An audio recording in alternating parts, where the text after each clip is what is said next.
Welcome back, James said with a smirk as I walked through our front door.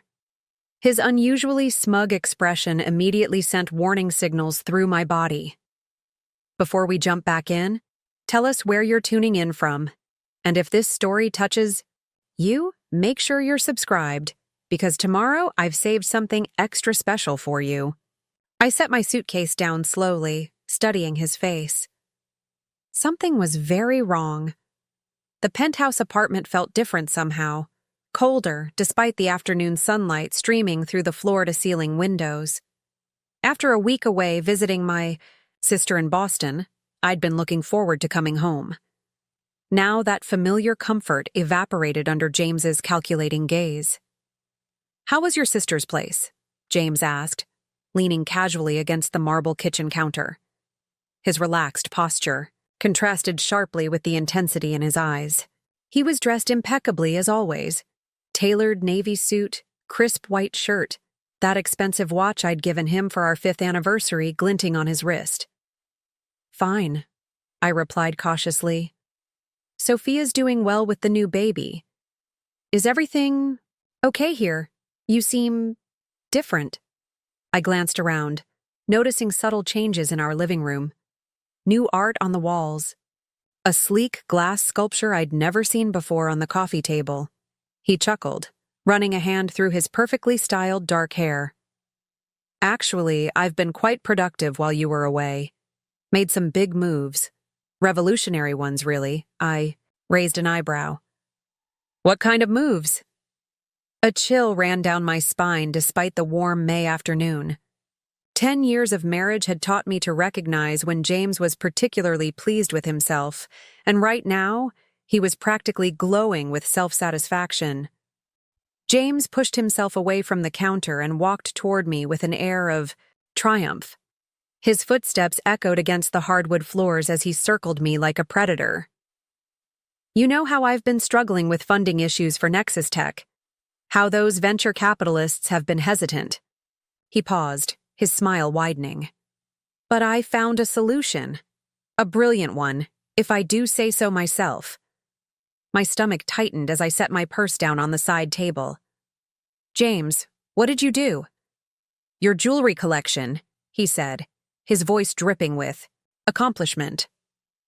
"I sold it, all of it." He gestured dramatically with his hands. "And before you get upset, let me just say you should be thanking me. Your grandmother's pearls, your mother's rings, those anniversary diamonds, they funded my empire." I froze, his words hitting me like physical blows. My jewelry collection, the pieces I'd carefully stored in our bedroom safe, the treasures I'd inherited across 3 generations, the memories embedded in each item. Gone. "You did what?" I whispered, my voice barely audible as shock washed over me. James laughed, clearly, misinterpreting my stunned silence for impressed surprise. "I sold everything, Olivia. Do you have any idea how much those pieces were worth? Nearly $700,000. Enough to secure the seed money I needed to launch Phase 2. The investors are finally taking me seriously. They've matched my contribution, 3-to-1. "Those weren't yours to sell," I said, struggling to keep my voice steady as rage began building inside me. I thought of the antique sapphire necklace my grandmother had worn at her wedding in 1952. The diamond earrings that had survived the journey when my family fled their home country. The delicate gold bracelet my father had given my mother when I was born. He rolled his eyes dismissively. "Oh, come on, Olivia. Half that stuff was just sitting in a safe gathering dust. This way, it's actually doing something useful." His tone was condescending, as if explaining something obvious to a child. "Besides, when Nexus goes public next year, I can buy you new jewelry. Better pieces. Modern ones without all that sentimental baggage." I stared at him, truly seeing him for the first time. The handsome face I'd once found so charming now looked alien to me. This wasn't just a betrayal of trust. It was a complete disregard for everything I valued. The jewelry collection wasn't just about monetary worth. Each piece carried a story, a connection to my family's history. My grandmother's pearls that she wore when she immigrated to this country, I said, my voice gaining strength. My mother's emerald ring that Dad worked double shifts for 3 years to buy. The vintage brooch from my aunt who survived cancer twice. Investment pieces, James corrected with a dismissive wave. And they've been invested well. Do you know how many startups fail because of inadequate funding? I wasn't going to let that happen to Nexus. I walked to the window, needing distance between us as I processed what he'd done. The city skyline stretched out below, indifferent to my personal earthquake. Where did you sell them? I asked, fighting to keep my voice neutral. Various places, James replied, pouring himself a whiskey from the crystal decanter on the bar cart. High-end auction houses for the more valuable pieces. That dealer on Madison Avenue took several items.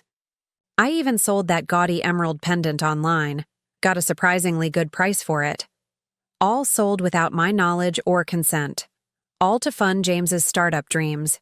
Dreams that constantly shifted and had yet to produce anything concrete beyond impressive pitch decks and cocktail party conversations. You had absolutely no right, I said, my hands clenching into fists as I turned to face him. Don't be dramatic, James sighed, checking his watch, a gesture that had always irritated me, but now felt like another slap in the face.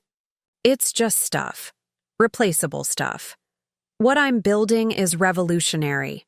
In a year, when we're living in a bigger penthouse and you have an entirely new collection, you'll be thanking me.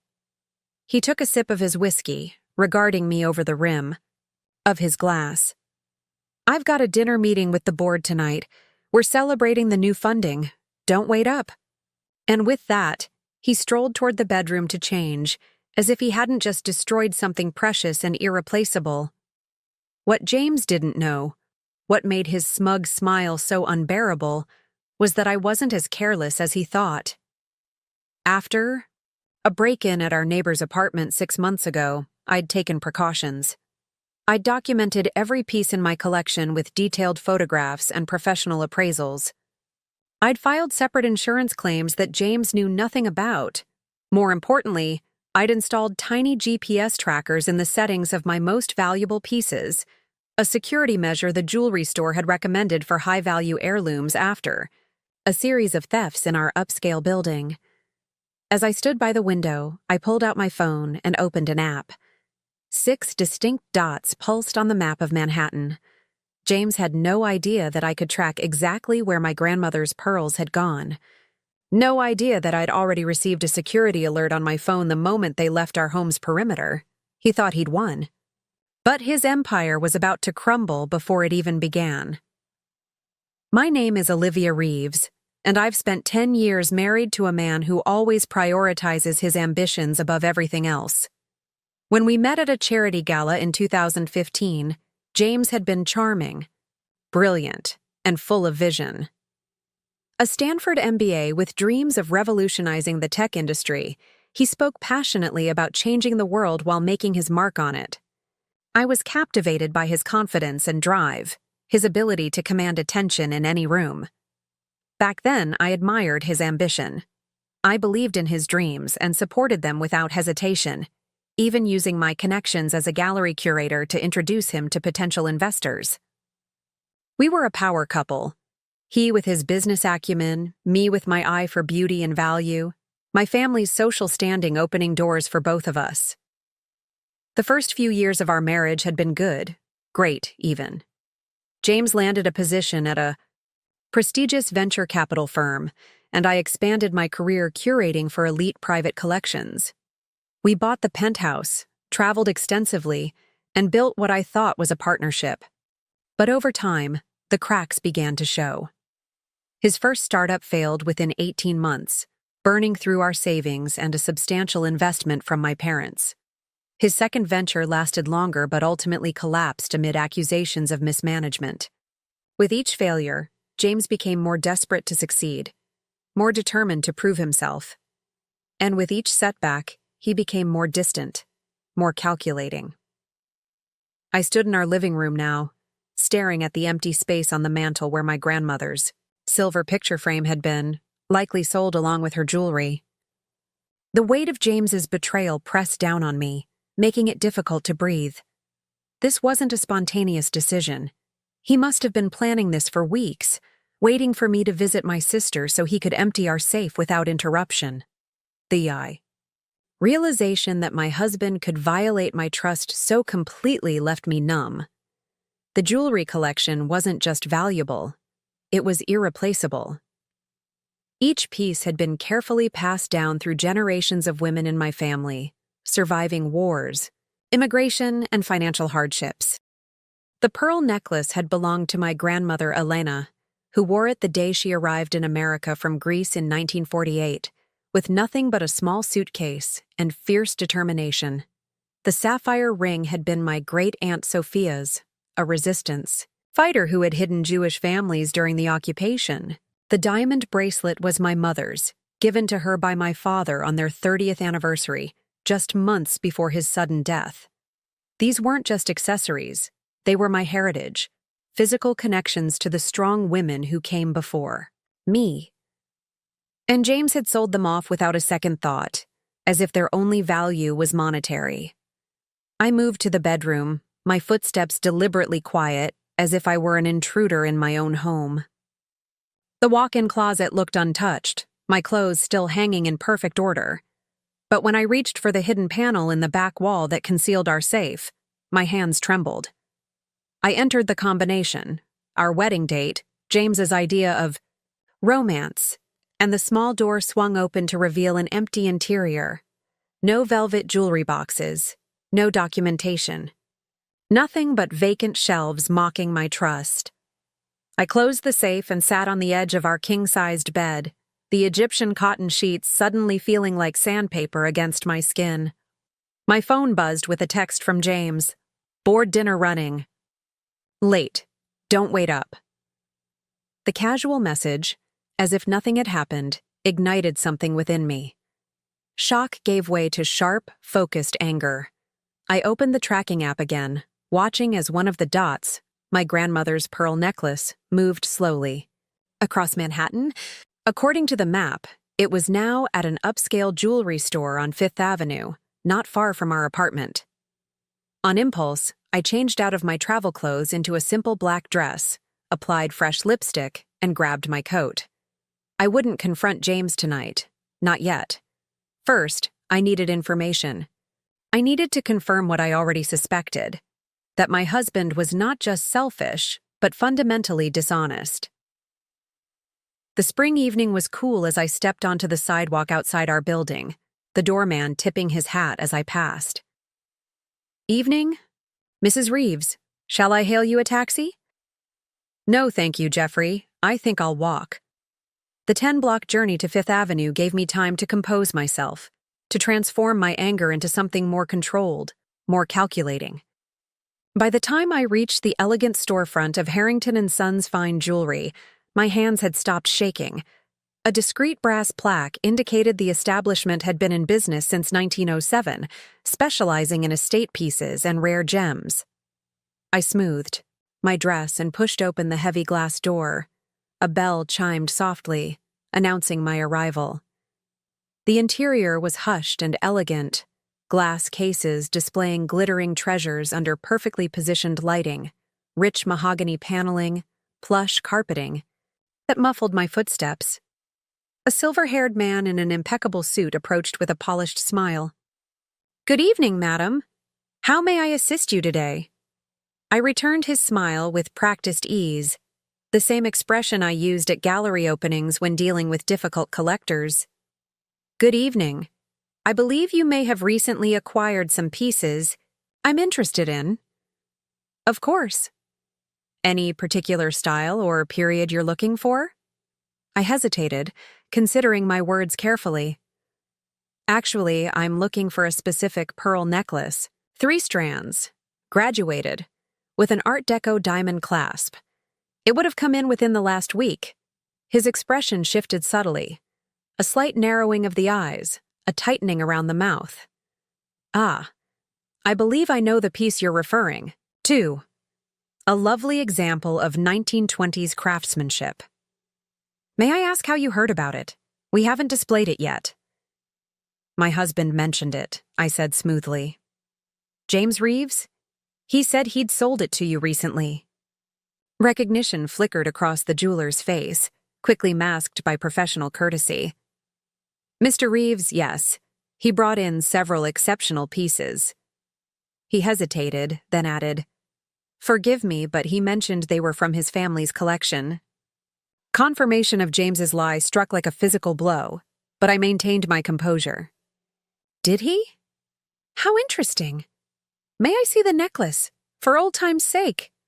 The jeweler hesitated, clearly uncomfortable. I'm not certain. That is, the provenance seemed quite clear when... The provenance is that it belonged to my grandmother. I interrupted gently. Elena Costas. If you check the interior of the clasp, you'll find her initials engraved there. E.K. May 12th, 1948. The date she arrived in America. The color drained from the man's face. I see. Perhaps we should continue. This conversation in my office, Mrs. Reeves.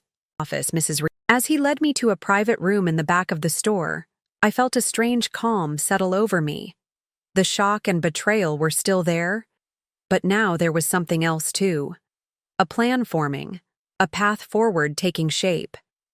James had made a critical error in judgment. He'd underestimated me. And that mistake was going to cost him everything. The jeweler, Mr. Harrington himself, as it turned out, ushered me into a tastefully appointed office. Crystal decanters gleamed on a sideboard, and framed photographs of celebrities wearing. His designs adorned the walls. He gestured to a leather chair and closed the door behind us. Mrs. Reeves, this is a delicate situation, he began, seating himself behind an antique desk. Your husband presented those pieces as family heirlooms from his side. He had documentation, forged, I interrupted calmly, or perhaps genuine appraisals with altered ownership details. May I see them? Harrington hesitated, then opened a drawer and withdrew a folder. These are copies of what he provided. The originals are in our vault. I flipped through the papers, recognizing them immediately. These were the very appraisals I'd commissioned 3 years earlier, but with subtle alterations. Where my name had been, James's mother's name now appeared. Dates had been changed, histories rewritten. The meticulous work of someone who had access to professional equipment, perhaps through one of his startup connections. These are forgeries, I said, keeping my voice steady. I have the originals at home. Well, not at home anymore. They're in a safe deposit box that James knows nothing about. Harrington's face fell. Mrs. Reeves, I assure you, had I known... I believe you, I said, softening my tone. James can be very convincing. It's one of his talents. I placed the folder back on his desk. I'd like to see the pieces he sold you. 20 minutes later, I was looking at 5 of my most treasured possessions displayed on a black velvet cloth. My grandmother's pearl necklace, a diamond and sapphire bracelet that had been my mother's, a pair of Art Deco earrings from my great-aunt, an emerald pendant that had been my birthday gift when I turned 30, and the ruby ring that had been in my family for 4 generations. I reached out with trembling fingers to touch the pearls, their familiar weight and luster bringing tears to my eyes. He got approximately $700,000 for everything. Harrington shifted uncomfortably. We paid Mr. Reeves $650,000 for these particular pieces. I understand he sold others elsewhere. I nodded, unsurprised. James would have researched the market value thoroughly. Mr. Harrington, I realize you purchased these in good faith, but they were not my husband's to sell. They belong to me, part of my family's estate, separate from our marital assets. I see, he said carefully. This puts us in a difficult position. I understand. I'm not asking you to return them without compensation, but I would like to propose a solution. I met his gaze steadily. I need your help, and in return, I'm prepared to make this situation beneficial for you as well. Harrington raised an eyebrow. I'm listening. Don't resell these pieces yet. Hold them for me for 30 days. I'll provide proof of ownership. The original appraisals, photographs of me wearing these items over the years, statements from family members. In exchange for your cooperation, I'll give you exclusive rights to acquire my entire collection when this is resolved. I leaned forward. There are more pieces, Mr. Harrington, much more valuable ones that James doesn't even know about. His interest was piqued. That's certainly an intriguing offer. But what exactly do you mean by cooperation? I need documentation of this transaction with James. Copies of his ID, the payment records, the altered appraisals, everything. And I need your testimony, if it comes to that. Mrs. Reeves, are you planning legal action against your husband? Let's just say I'm exploring my options, I replied evenly. James made a critical mistake, and I intend to address it appropriately. Harrington considered this, tapping his fingers thoughtfully on the desk. I've been in business for 40 years, Mrs. Reeves. I've seen my share of complicated situations. Never quite like this, but still.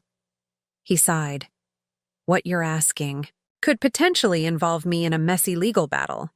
Or it could establish Harrington and Sons as a business with unimpeachable ethics, I countered. Think of the publicity. Prestigious jeweler helps reunite woman with stolen family heirlooms. That's the kind of story that builds century-long customer loyalty. A smile tugged at his lips. You're quite persuasive yourself, Mrs. Reeves. I'm a gallery curator. Persuasion is part of my job. After a moment's consideration, Harrington nodded. Very well, I'll hold the pieces and provide the documentation, but I'll need those ownership proofs within the week. You'll have them tomorrow, I promised, relief flooding through me. And, Mr. Harrington? I'd appreciate your discretion. I'd prefer James not know about my visit. Of course. He closed the folder. Mrs. Reeves, may I ask what you plan to do next? I stood, smoothing my dress. Now I'm going to visit Madison Avenue. I believe another of my pieces is there, according to my tracking app. His eyebrows shot up. Tracking app? I allowed myself a small smile. James always underestimated my technological savvy. He assumed because I work with art instead of software that I wouldn't think to protect my valuables with modern methods. I pulled out my phone and showed him the map with the glowing dots. GPS trackers embedded in my most valuable pieces, activated the moment they left our apartment building. Harrington let out a low whistle. Impressive foresight. Not foresight, I corrected. Experience. This isn't the first time James has taken something that wasn't his. It's just the first time I've been prepared to do something about it. As I left Harrington and Sons, the spring evening had deepened into night. The city lights glimmered around me, and the sidewalks buzzed with the energy of people heading to dinner or shows. I checked my phone, no messages from James, but the tracking app showed another of my pieces at Rothman's on Madison Avenue. By the end of the night, I had visited 3 more establishments. At each one, the story was the same. James had appeared, charming and convincing, with forged documentation and a compelling story about family heirlooms he needed to sell for investment purposes. Each time, I made the same deal: hold the pieces, provide the documentation, maintain discretion. It was past midnight when I returned to our penthouse. The lights were still off. James hadn't returned from his board dinner yet. I kicked off my shoes and poured myself a glass of the expensive Bordeaux he saved for special occasions.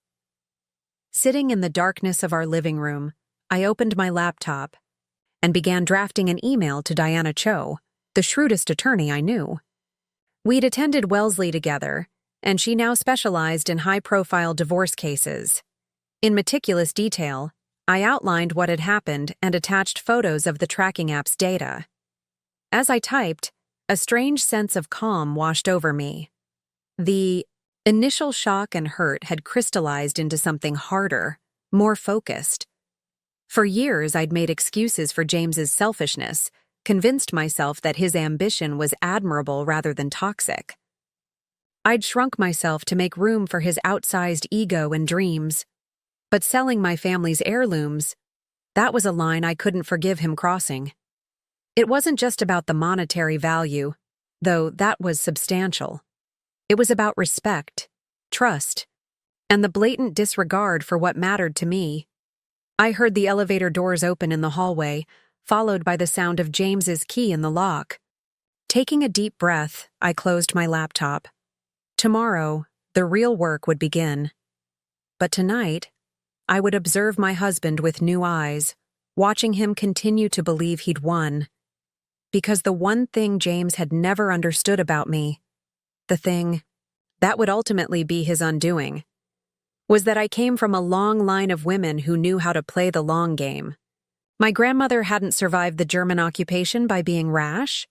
My mother hadn't built an art consulting business in a male-dominated field by showing her hand too early. And I wouldn't reclaim what was mine by tipping off my opponent before. I was ready to strike.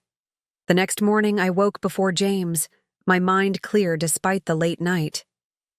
He slept soundly beside me, unaware of my midnight expeditions or the plans forming in my mind. I studied his face in the early light. Handsome, relaxed, utterly without conscience. How had I missed the warning signs for so long? I slipped out of bed and dressed quietly in a silk blouse and tailored pants, professional armor for the day ahead. By the time James emerged from the shower, I was at the kitchen island, sipping coffee and reading emails on my tablet. "Morning," he said cheerfully, dropping a casual kiss on my head before pouring himself coffee. "Sleep well?" "Well enough," I replied, keeping my tone neutral. "How was your board dinner?" "Excellent," he said, buttering a piece of toast. "The investors are fully committed now. We're looking at a major expansion by fourth quarter." He bit into his toast with obvious satisfaction. "I told you selling those old jewels would pay off. This time next year, you'll be thanking me." I sipped my coffee, watching him over the rim of my cup. "Maybe," I said noncommittally. James glanced at me, a flicker of suspicion crossing his features before disappearing behind his confident smile. "You'll see. This is going to change everything for us." On that point, at least, we agreed. He left for his office an hour later, briefcase in hand, every inch the successful entrepreneur. As soon as the elevator doors closed behind him, I sprung into action. First, I called Diane Cho, confirming she'd received my email and arranging to meet at her office at noon. Next, I accessed our joint bank accounts online. As I suspected, there had been large deposits over the past week, followed by an immediate transfer to James's business account. He hadn't even tried to hide the paper trail, so confident was he that I wouldn't notice or challenge him. I downloaded all the transaction records, then moved on to photographing the empty safe and the spaces where my jewelry had been displayed. My next call was to my friend Rebecca, who worked as a detective with the NYPD's Financial Crimes Unit. "Becca, I need advice," I began, keeping my voice steady as I explained what had happened. "Jesus, Liv," she breathed when I finished. "That's serious. We're talking grand larceny at minimum, possibly fraud depending on what he did with those forged documents. What are my options?" "You can file a police report," she said. "Given the value, this would be a felony charge, but I have to warn you, cases between spouses can get complicated. Not impossible, especially with your documentation, but the DA might see it as a civil matter. And if I go the civil route? Faster, potentially. File for divorce citing financial misconduct, get a good forensic accountant, and let your attorney handle the recovery of your property." She paused. "The tracking devices were smart, Liv. That's solid evidence."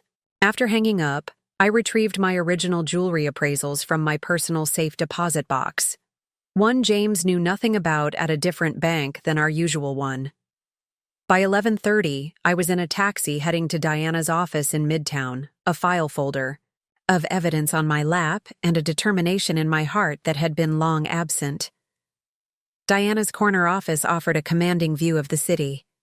She greeted me with a warm hug before transforming into the shark she was known to be in legal circles. "This is textbook financial misconduct," she said, flipping through the documentation I'd provided. "And with the GPS tracking, we can prove exactly where the items went and when." "What's our best approach?" I asked. "That depends on what you want, Olivia." She set down the folder and looked at me directly. "Do you want the jewelry back? Do you want him punished? Do you want out of the marriage? All of the above?" The question hit me with surprising force. What did I want? The immediate answer was simple. My family heirlooms returned. But beyond that, all of the above, I said finally. I want my property back. I want to divorce him, and I want him to face consequences for what he's done. Diana nodded, a hint of approval in her expression. "Then here's what we do. First, we file for divorce immediately, citing financial misconduct. We request an emergency hearing for a temporary restraining order to freeze his assets, including the business accounts where he transferred the money. Simultaneously, we send demand letters to the jewelry dealers, formally asserting your ownership claims and requesting they hold the items pending legal resolution. And if they've already sold some pieces, then we follow the money trail. James will be legally obligated to provide restitution." She made a note on her legal pad. "With your documentation and the GPS data, we have an unusually strong position. Most spouses in your situation don't have this level of evidence."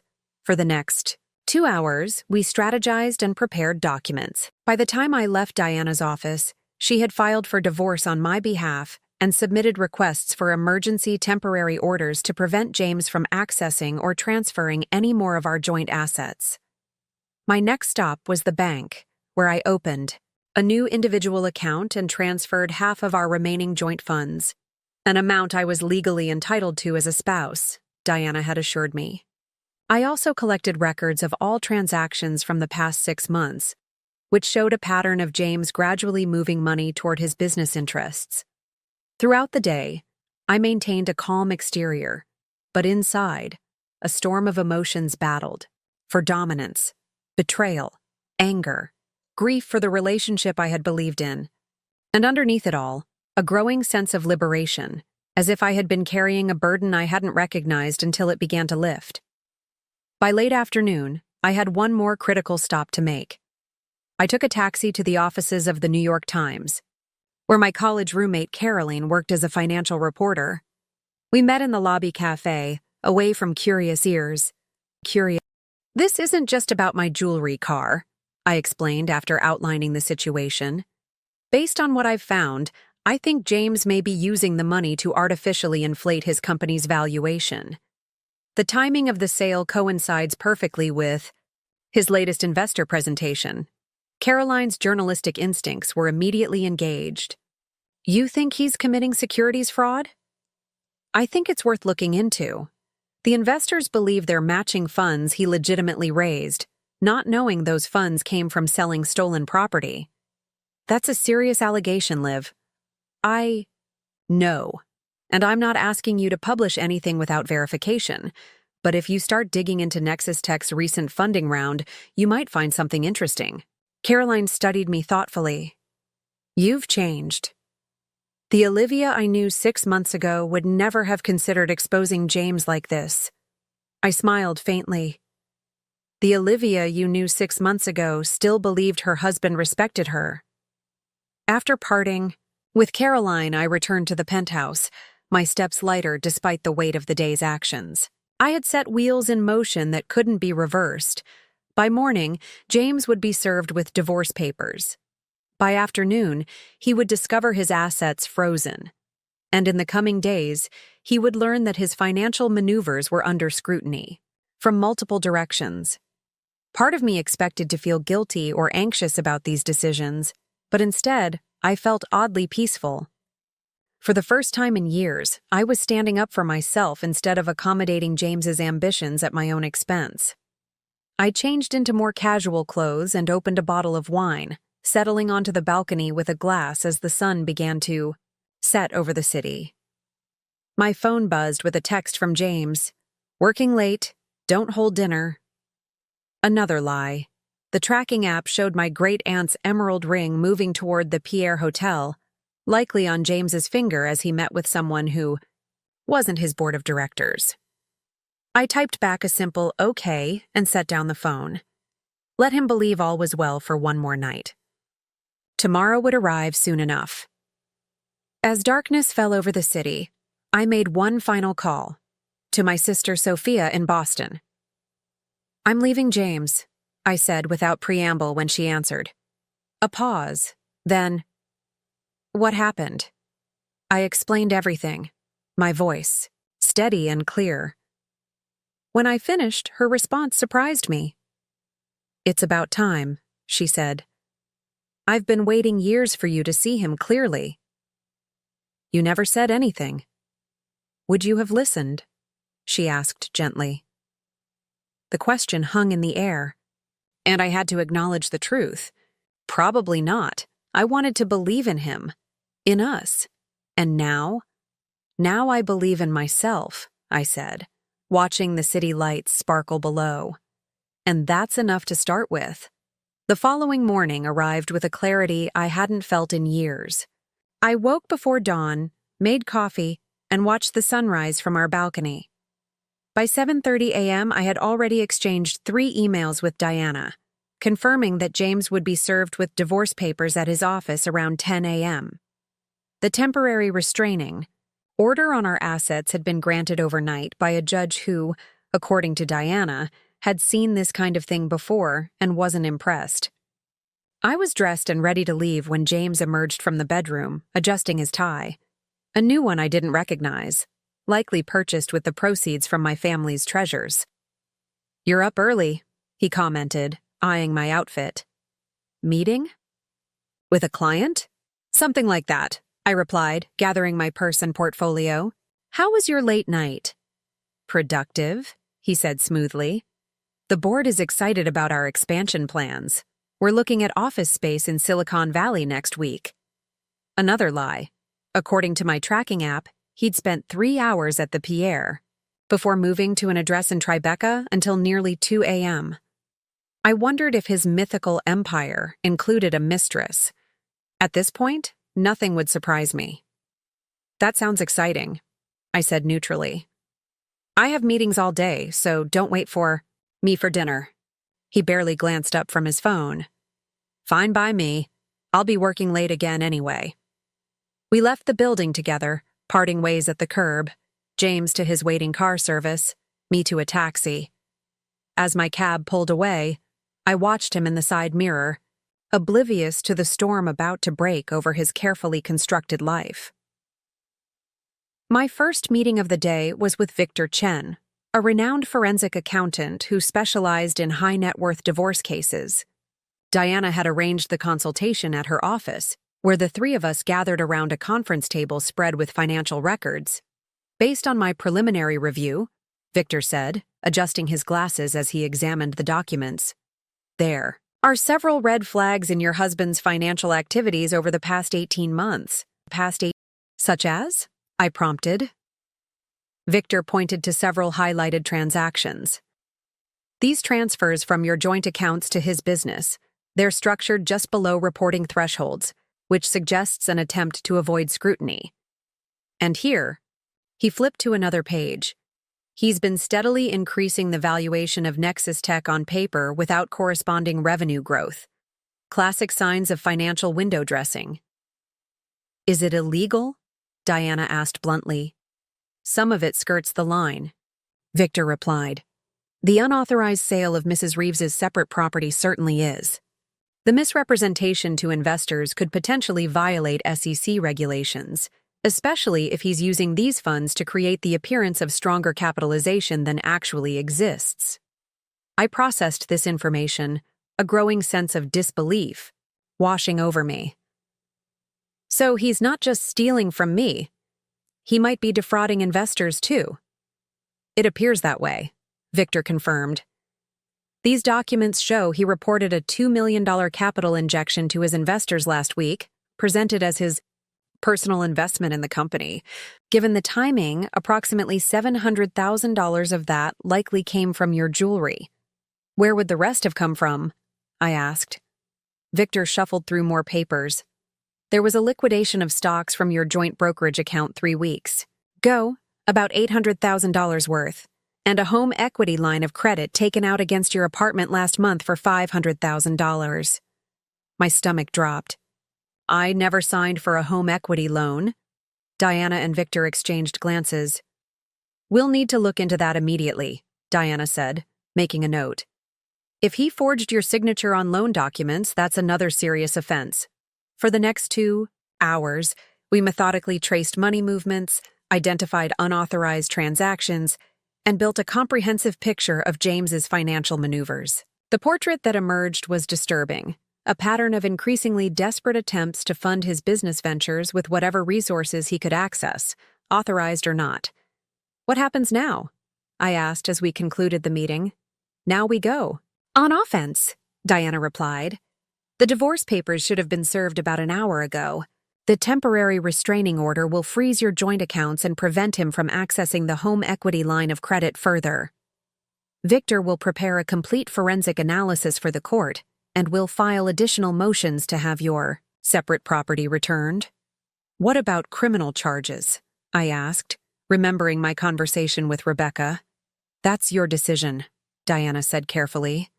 We have enough evidence to support a criminal complaint for grand larceny and, potentially, forgery if he did falsify loan documents. But once we go down that road, it can't be undone.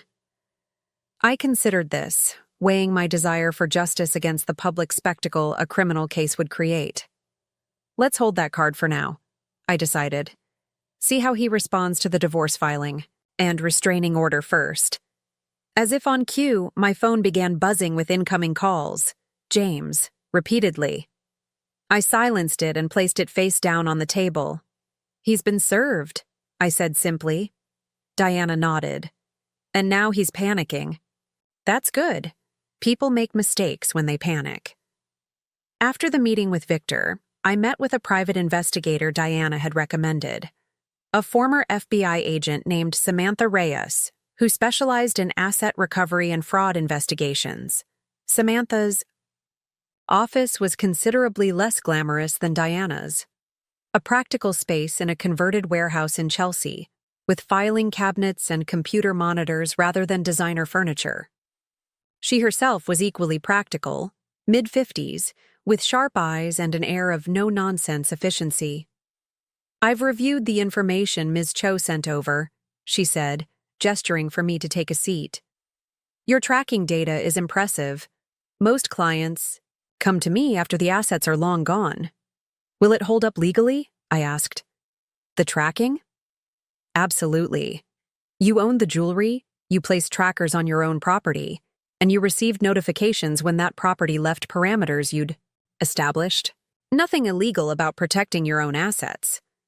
She pulled up a map on her computer screen, where my tracked pieces still glowed as colored dots across the city. What I find particularly interesting is the pattern of movement. Pattern? I leaned forward to see better. Your husband didn't just sell these pieces randomly. He targeted specific high-end establishments known for discretion and quick transactions. That suggests planning and research. She pointed to one dot. This one at the Pierre Hotel is especially intriguing. It's been there overnight, which suggests it might be part of a private transaction rather than a commercial sale. I frowned. What kind of private transaction? Transaction could be several things. A private collector viewing pieces in a hotel suite. A broker using a hotel room for high-value exchanges. Or, she hesitated, collateral for something else entirely. Like what? In my experience, when valuable items show up in hotels rather than established businesses, it sometimes indicates less conventional transactions.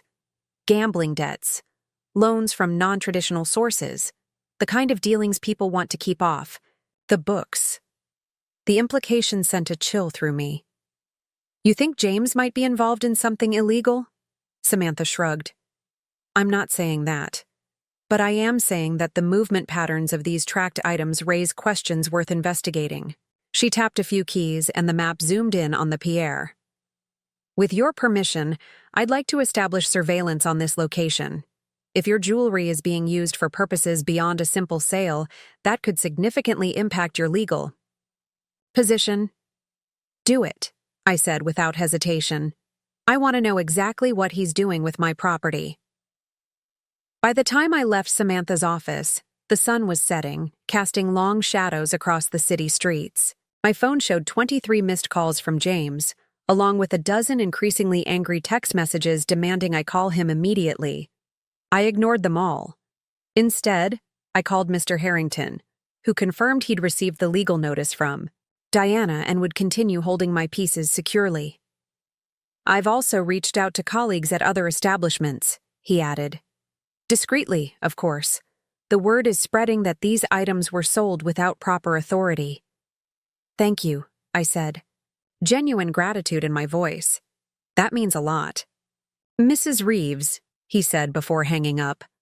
For what it's worth, I'm impressed by how you're handling this.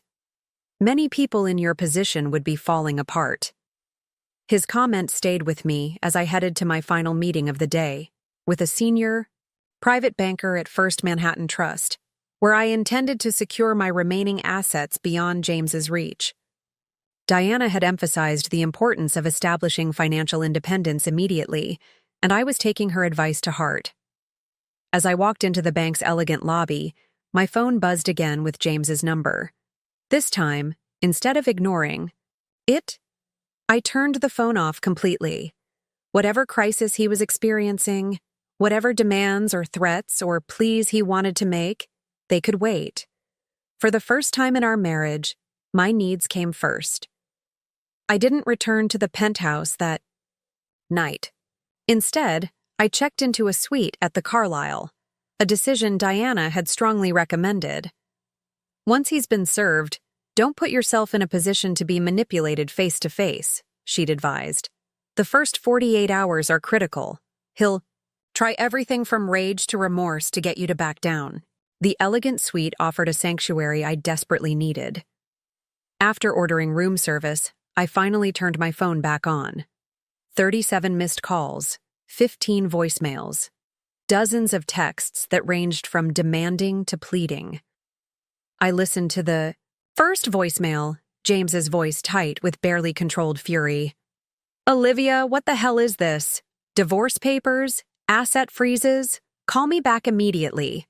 The second was slightly more controlled, but no less angry. This is ridiculous, and you know, whatever game you're playing, it ends now. I've built something important here, and I won't let you destroy it over some old jewelry. By the fifth message, his tone had shifted to bargaining. Look, I understand you're upset. We can work this out. I'll replace the jewelry with new pieces. Better ones. Just call off the lawyers. The final message, left just an hour ago, had turned threatening. You have no idea what you're doing. If you push this, I'll make sure you get nothing. Nothing. I have connections you don't even know about. Call me back or face the consequences. I deleted them all without responding, then emailed Diana to let her know about the threatening message. Her response was swift. Save everything. Document all contact attempts. This helps our case.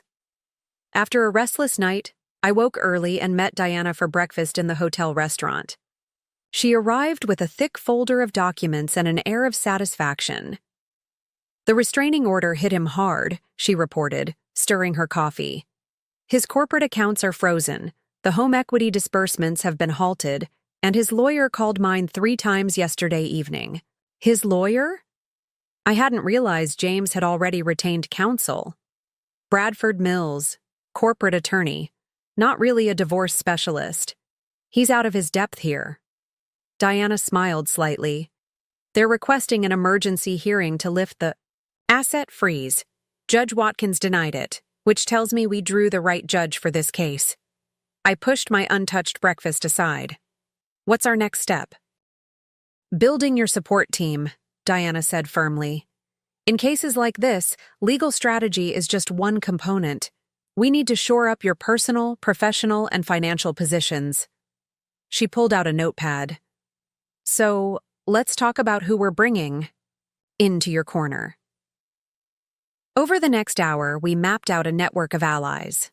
Beyond Diana, Victor, and Samantha, my legal, financial, and investigative team, we identified key personal supporters who could help me weather the storm ahead.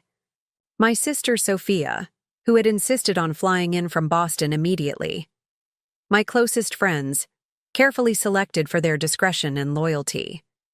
My former mentor at the gallery where I'd worked before meeting James, who had connections throughout the art world and could help me rebuild my professional identity. What about professionally? Diana asked. Your curatorial work, are you currently under contract anywhere? I shook my head. I've been doing independent consulting for private collectors for the past few years. James thought it was more flexible. The truth, which I now recognized clearly, was that James had gradually encouraged me to step back from my career, preferring that I focus on supporting his ambitions rather than pursuing my own. That needs to change, Diana said bluntly. Financial independence is crucial. The temporary support payments we've requested will help in the short term, but you need to reestablish your professional footprint immediately. She was right, of course. Despite my family's wealth and my own education, I'd allowed my career to take a back seat to James's. The realization stung, but it also ignited something within me, a determination to reclaim not just my jewelry but my professional identity as well. After breakfast, I made a series of challenging but necessary phone calls. First to Sophia, filling her in on developments and accepting her offer to come stay with her in Boston once my immediate legal matters in New York were handled. Then to Marcus Blackwell, my former mentor and the director of Blackwell Gallery, in Soho. Olivia, Marcus greeted warmly. What a delightful surprise. It's been too long. It has, I agreed, feeling a pang of regret for the professional relationships I'd allowed to fade. Marcus, I'm going through some significant changes, and I'm looking to re-engage professionally. Is there any chance we could meet? For you? Absolutely. I'm actually working on a new exhibition of emerging Southeast Asian artists. Your expertise would be invaluable. Come by the gallery tomorrow afternoon? By midday, I'd lined up 3 professional meetings and reached out to 2 private collectors who had previously sought my services. The response was universally positive, a reminder that my professional reputation had remained intact even as I had stepped back from active work. The knowledge bolstered my confidence as I prepared for my next critical meeting. At 2 o'clock, I met Caroline from the New York Times at a quiet cafe in the West Village, far from James's usual haunts. She arrived with a colleague, a serious-looking man she introduced as Eric Lawson, an investigative reporter specializing in financial crimes. Eric's been covering a story on inflated startup valuations, Caroline explained once we were seated, in a private corner. What you told me about James's company fits a pattern he's been tracking. Eric opened his laptop. Nexus Tech has raised 3 rounds of funding in the past 18 months, each at a significantly higher valuation than the last, despite having no commercial product and minimal revenue. Their latest round values the company at $80 million, which is ambitious, to put it politely. Based on what? I asked. Based largely on James's persuasiveness and some very optimistic projections, Eric replied. He's been particularly effective at creating the appearance of momentum, announcing partnerships that aren't fully solidified, suggesting major client interest that hasn't materialized into contracts, and, most recently, putting in his own capital to entice matching investments. I felt a chill. Capital that came from selling my jewelry and taking out loans against our apartment. Exactly, Caroline said quietly. Olivia, this goes beyond your divorce. If James misrepresented the source of his capital contribution or used fraudulent documentation to secure those loans, there could be serious securities violations involved. We're not asking you to go on the record, Eric clarified, but the Information you've provided gives us threads to pull. We can investigate this independently, focusing on the business aspects rather than your personal situation. I considered their words carefully.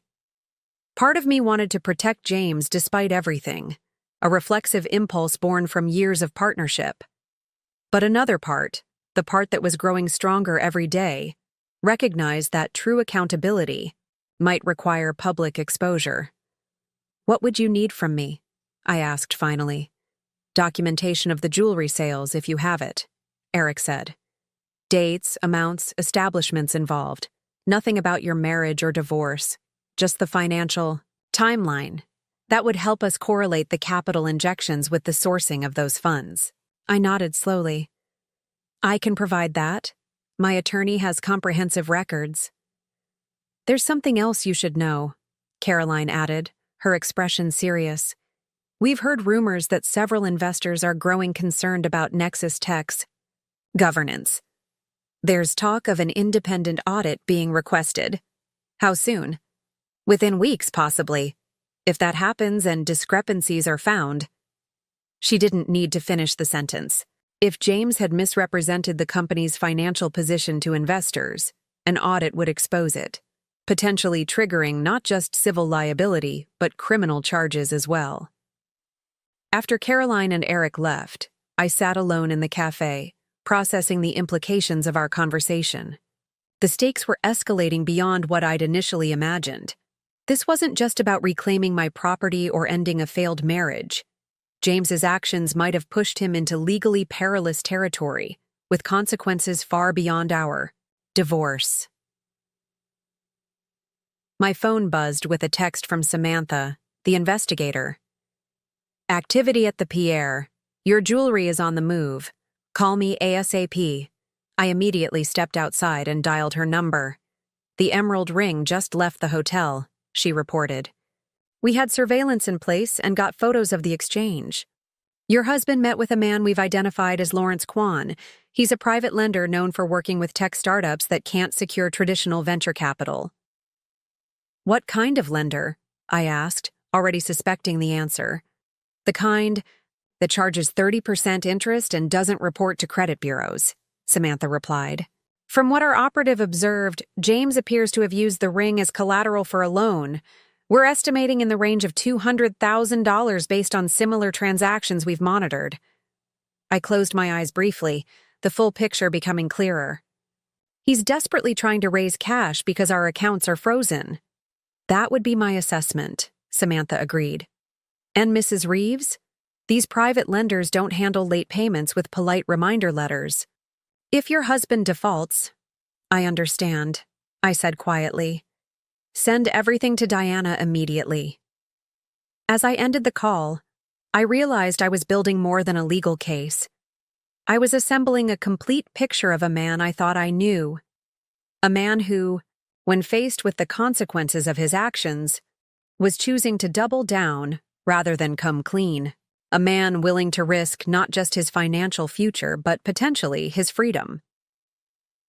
The cafe door opened, and I glanced up to see a familiar face. Rebecca from the NYPD's Financial Crimes Unit, my friend who had offered advice when this all began. She wasn't in uniform, but carried herself with the unmistakable alertness of a law enforcement officer. "Got your message," she said, sliding into the seat across from me. "You said it was important." "It is," I confirmed, pushing a folder toward her. "I think there's something here you need to see professionally, not just as my friend." Becca raised an eyebrow but opened the folder and began reading, her expression growing increasingly grave with each page. The alliance I was building wasn't just for emotional support or legal strategy. It was becoming a network of professionals united by a common goal, uncovering the truth, whatever it might be. And as that network expanded, James's carefully constructed facade was beginning to crumble, revealing the desperate man beneath. 3 days after being served with divorce papers, James finally managed to corner me. I was leaving a meeting with Marcus at the Blackwell Gallery when a familiar black Audi pulled up to the curb. Before I could react, James emerged from the back seat, his normally perfect appearance slightly disheveled, his hair uncombed, his expensive shirt wrinkled at the collar. "We need to talk," he said, stepping directly into my path. "You can't keep avoiding me, Olivia." I maintained a calm exterior despite my racing heart. "Any communication should go through our attorneys, James." "Damn it, Olivia!"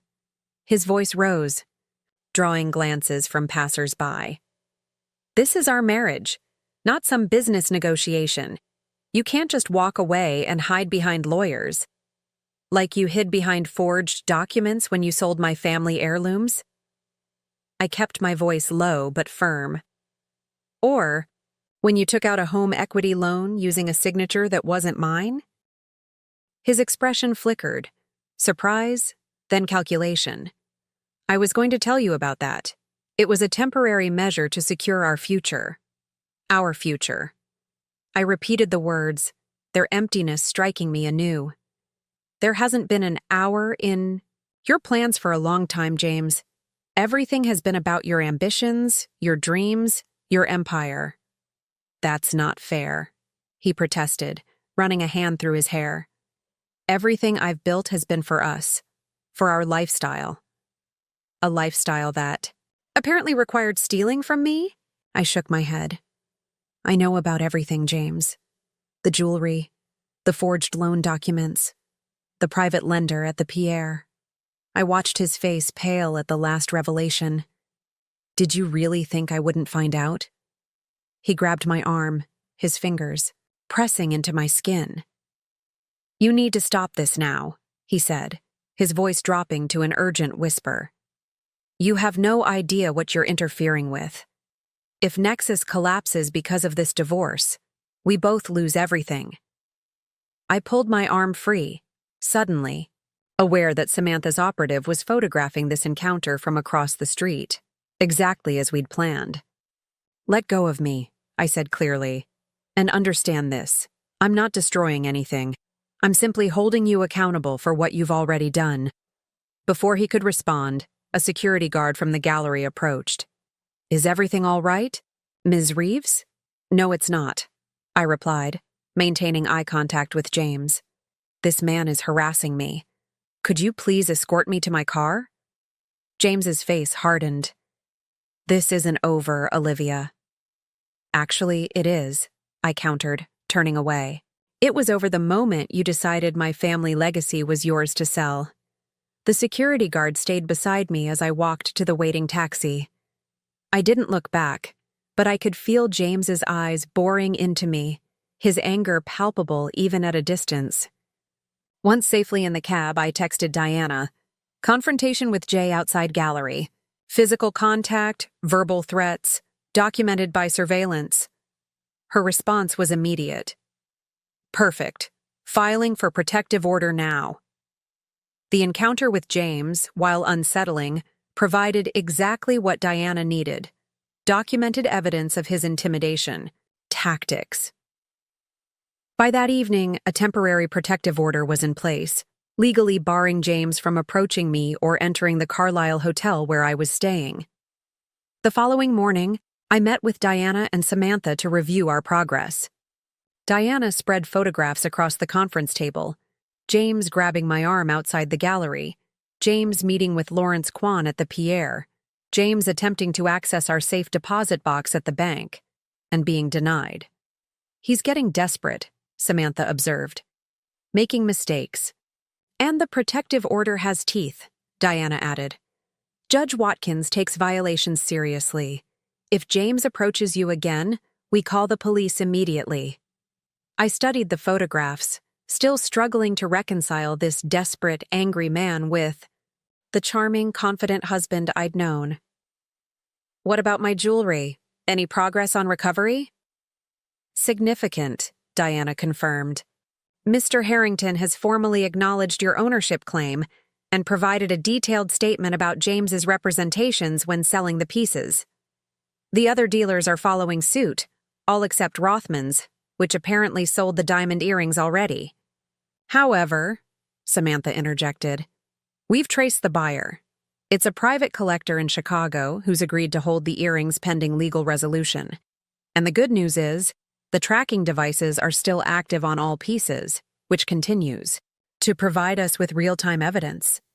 I nodded, relief washing through me. And the emerald ring? The one James used as collateral with the private lender? Samantha and Diana exchanged glances. That's more complicated, Diana admitted. Private lending transactions like this exist in a gray area legally. We're working on it, but recovering that piece might be challenging unless James repays the loan. Which he can't do while the accounts are frozen, I concluded. Exactly. But that gives us leverage in the divorce negotiations. He needs those accounts unfrozen, and we can use that to secure concessions. After the meeting, I found myself with a rare free afternoon, a pocket of calm in the storm my life had become. On impulse, I directed my taxi to Central Park, wanting to clear my head with a walk before my next appointment. The park was alive with spring energy, children playing, tourists taking photos, New Yorkers walking their dogs. I found a quiet bench near the Bethesda fountain and sat, watching the sunlight play across the water. For the first time in days, I allowed myself to feel the full weight of what was happening. My marriage was over. The life I'd built with James was disintegrating, revealing itself to have been built on illusions and self-deception. The grief of that realization washed over me in waves, unexpected in its intensity. Yet alongside the grief was something else, a growing sense of clarity and purpose. I'd discovered strength within myself that I hadn't known existed, a capacity to fight for what was mine rather than accommodating others at my own expense. My phone buzzed with a text from Marcus, great news. The Nakamura collection wants to meet about curation services. Tomorrow at 2. I smiled, typing back a quick affirmation. My professional reconnections were bearing fruit already, opening doors that had been closed, or that I had closed myself during my years with James. As I sat contemplating this positive development, another text arrived. This one from an unknown number. Mrs. Reeves, this is Lawrence Kwan. I believe we have mutual interests to discuss regarding certain collateral items. Currently in my possession. Perhaps we could meet. I stared at the message, adrenaline surging through me. How had Kwan obtained my number? What did he know about my situation with James? I forwarded the text to Diana and Samantha immediately, adding, Advice? Samantha called within minutes. This is unexpected but potentially useful, she said without preamble. Kwan reaching out suggests he's aware of the legal situation and concerned about his loan to James. Should I meet with him? Not alone, she said, firmly. But yes, with proper preparation and support, this could be an opportunity to recover the emerald ring without waiting for the divorce settlement. By that evening, a carefully choreographed plan was in place. I would meet Kwan the following day at a neutral location, a private room at a midtown restaurant, with Samantha posing as my financial advisor and an off-duty police officer friend of Rebecca's seated at a nearby table. Diana had coached me extensively on what to say and, more importantly, what not to say. Don't mention the tracking devices, she cautioned. Don't make accusations about James's business practices. Keep it simple. The ring is your separate property, sold without your consent, and you're prepared to resolve the situation directly, with Kwan rather than entangling him in the legal proceedings.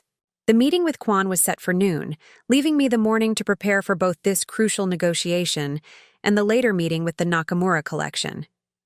As I laid out my outfit for the day, a conservative navy suit for Kwan, changing to a more artistic ensemble for Nakamura, I realized I was engaging in a kind of compartmentalization that would have been impossible for me just a week earlier.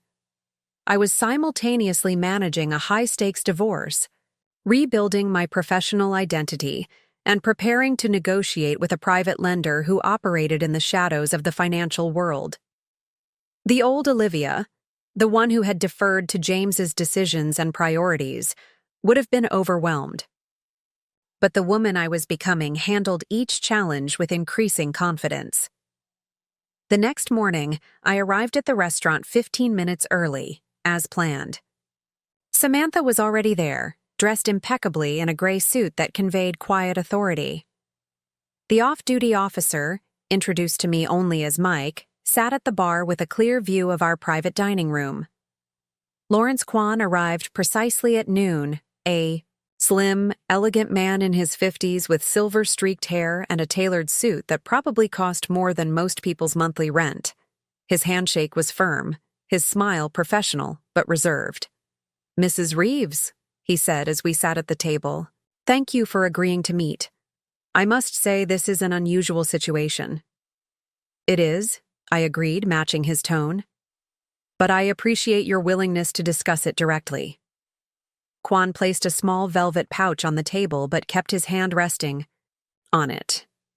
"I understand you're claiming ownership of this item," he said, nodding toward the pouch. "However, I accepted it as collateral in good faith from your husband, who presented documentation of ownership." "Forged documentation," Samantha interjected smoothly. "As Mrs. Reeves's financial advisor, I can provide the original appraisals and insurance records establishing her separate ownership." Kwan's expression remained neutral. "A concerning allegation, but my transaction with Mr. Reeves was conducted in good faith. The emerald ring secured a loan of $220,000, which remains outstanding." "Mr. Kwan," I said, leaning forward slightly, "I understand you're in a difficult position. You made a loan based on information that turned out to be false. But that doesn't change the fact that the ring belongs to me. It's been in my family for generations and was never James's to offer as collateral."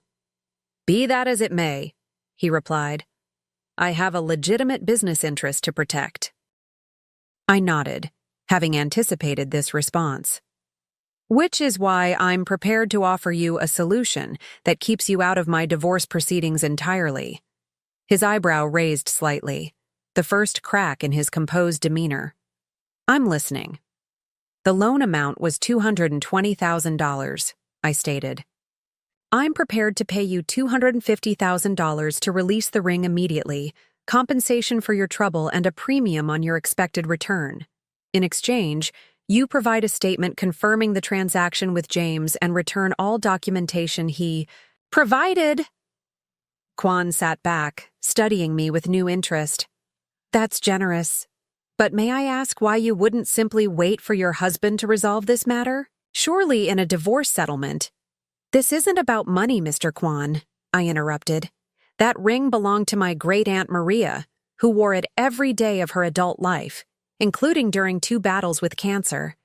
Its value to me can't be measured in dollars, and I'm not willing to let it remain in limbo while my divorce proceeds through the courts."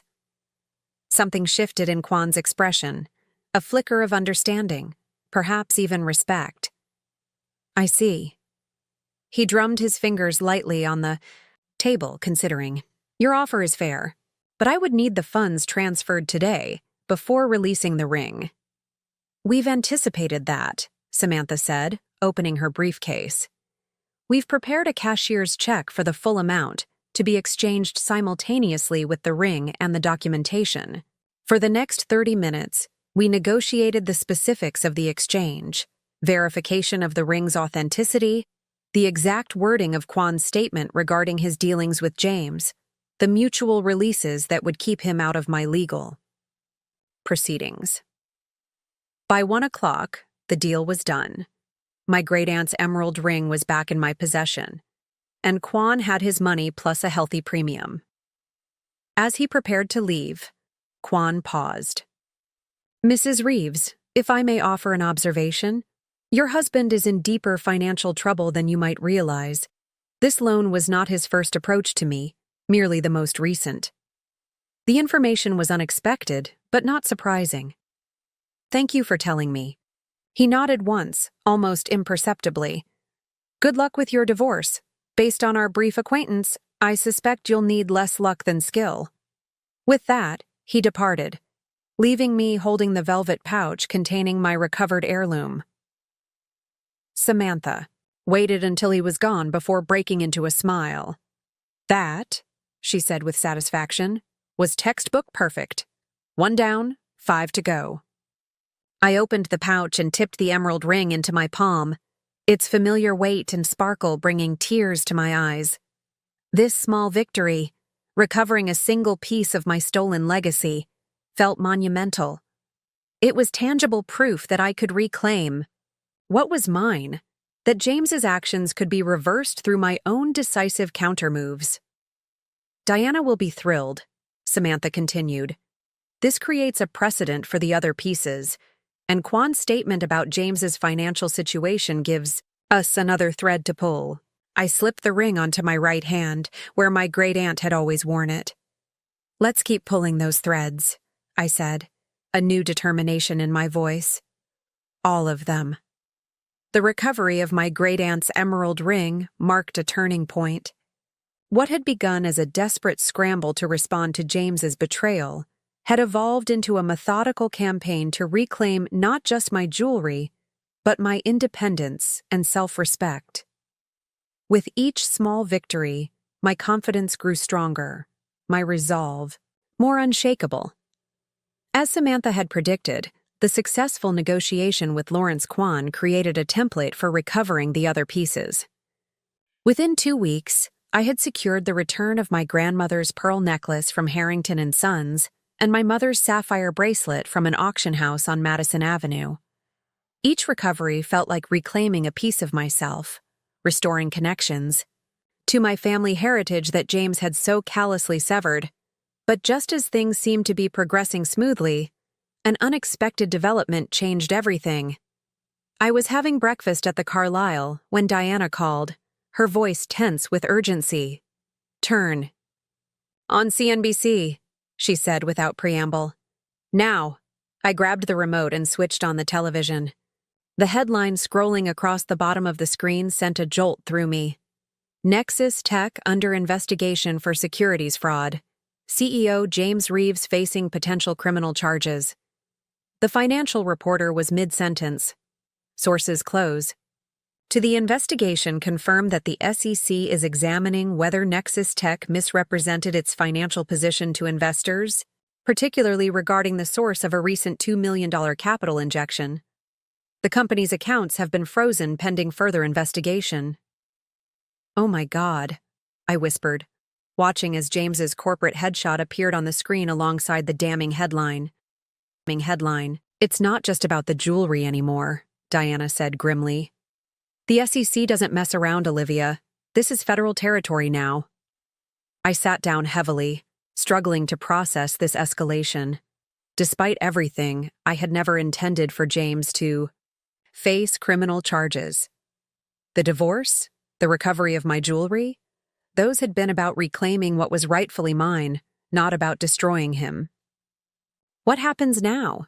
I asked. Everything changes, Diana replied. The divorce proceedings will likely be stayed pending the criminal investigation.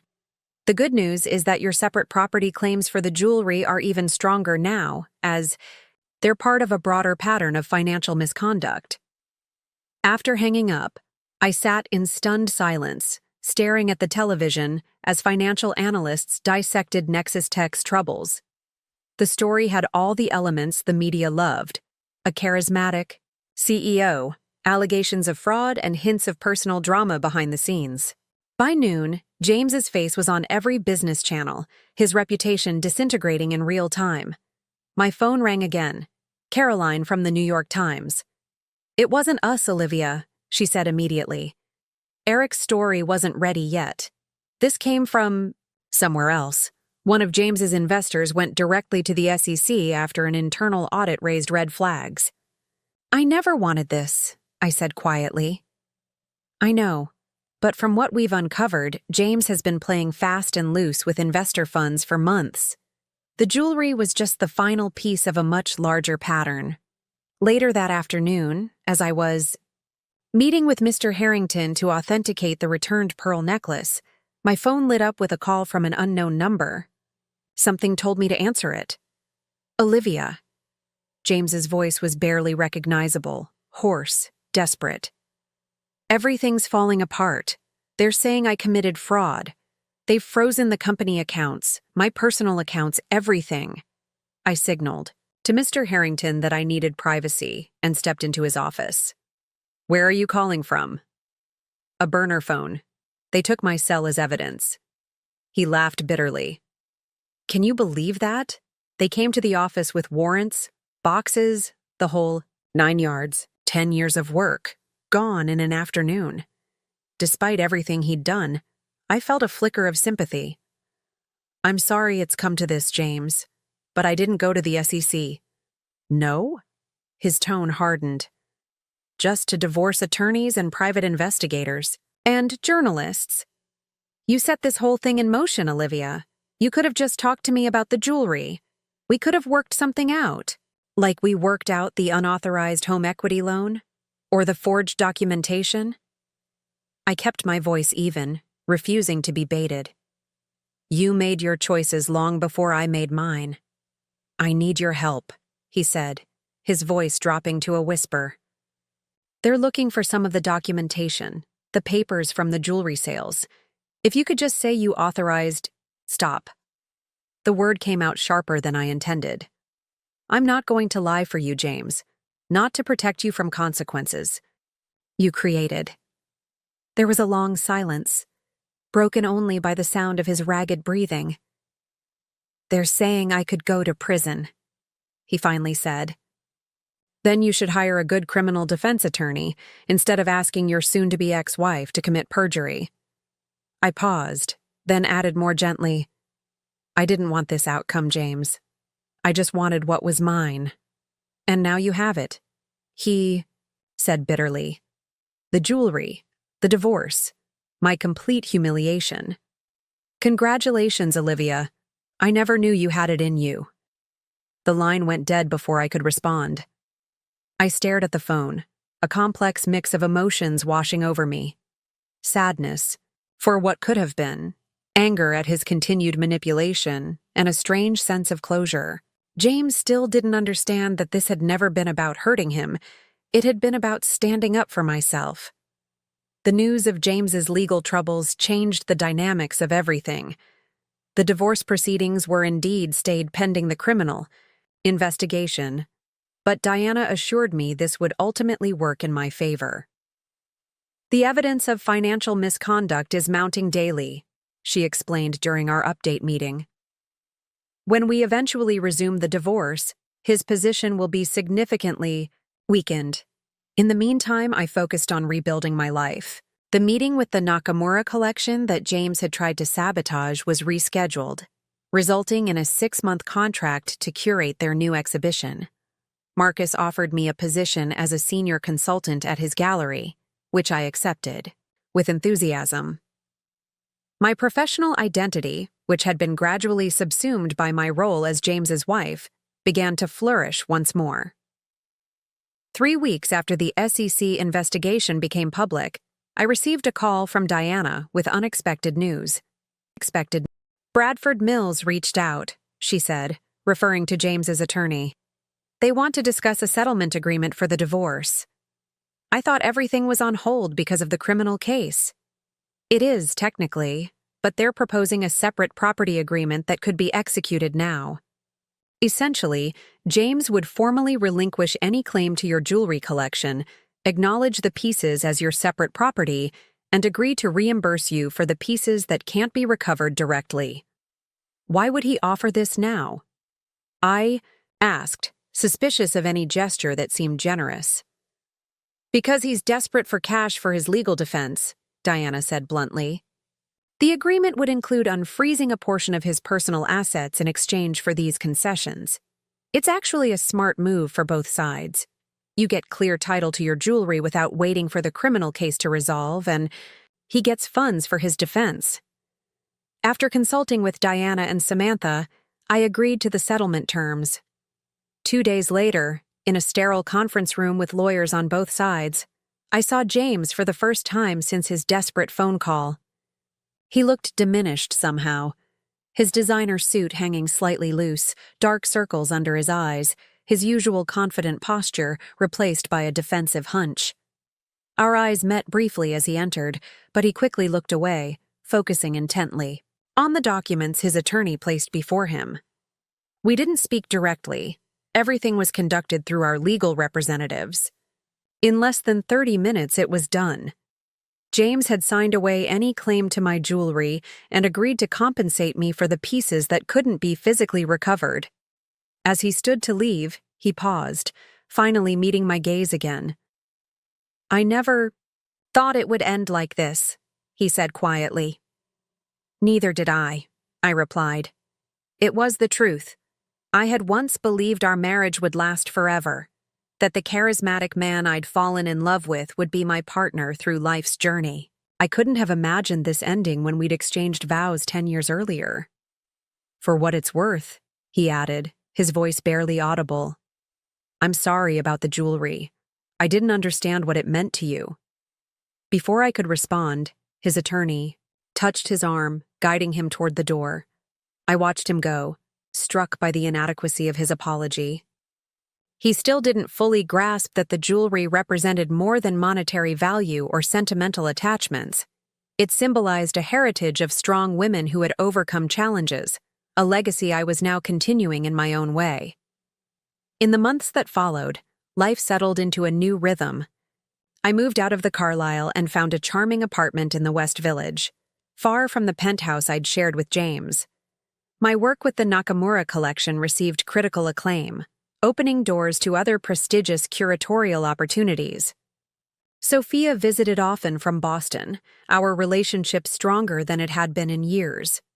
The criminal case against James proceeded slowly through the legal system. I followed the developments at a distance, choosing not to attend the hearings or engage with the media coverage. According to Diana, who kept me informed of major developments, he had accepted a plea deal, reduced charges in exchange for cooperation with the SEC's broader investigation into startup funding practices. 1 year after that fateful day when James had greeted me with a smug smile and news of his empire, I received a small package at my gallery office. Inside was a velvet jewelry box containing my mother's diamond earrings, the final piece of my collection that had eluded recovery. A simple note accompanied them. "These belong with you, Jay." That evening, I carefully arranged my complete jewelry collection in my bedroom. Each piece gleamed under the soft lighting, each one carrying its own story. My grandmother's pearls, worn as she started a new life in America. My great-aunt's emerald ring that had witnessed her courage through illness. My mother's sapphire, bracelet and diamond earrings, symbols of my parents' enduring love. As I clasped the pearl necklace around my throat, I caught my reflection in the mirror. The woman looking back at me was transformed from the one who had walked into her home a year ago to find her husband's betrayal waiting. That woman had been shocked, hurt, uncertain. The woman I saw now was confident, self-assured, complete. Theory. Recovered jewelry was precious, yes, but the true recovery had been of myself. I had discovered strength I didn't know I possessed, wisdom I had overlooked, and resilience inherited from the very women whose legacy James had tried to sell. Entice. Fighting for what was rightfully mine, I had reclaimed not just family heirlooms but my own identity. My phone buzzed with a text from Sophia. "Dinner tonight to celebrate your gallery opening?" I smiled, typing back a quick, "Absolutely," as I removed the pearls and carefully returned them to their velvet box. The jewelry would be there when I wanted to wear it, precious connections to my past. But my future, that was something I was creating anew, gem by carefully considered gem. James had thought he was building an empire by selling my treasures. He never realized that the true empire was the one I would build for myself, founded not on stolen legacy, but on reclaimed strength and hard-won wisdom. An empire that, unlike his, would stand the test of time. The irony wasn't lost on me. In his desperate attempt to fund his doomed venture, James had inadvertently given me something priceless, the catalyst to discover my own power. His betrayal, had awakened something in me that might otherwise have remained dormant. A fierce determination that would serve me for the rest of my life. As I closed the jewelry box and prepared for dinner with my sister, I felt a sense of completion. The journey had been painful, yes, but necessary. Like the precious stones and metals that had been fought for and reclaimed, I had emerged from the fire refined, stronger, and more valuable than before. And that was a legacy worth more than any jewelry collection, no matter how precious.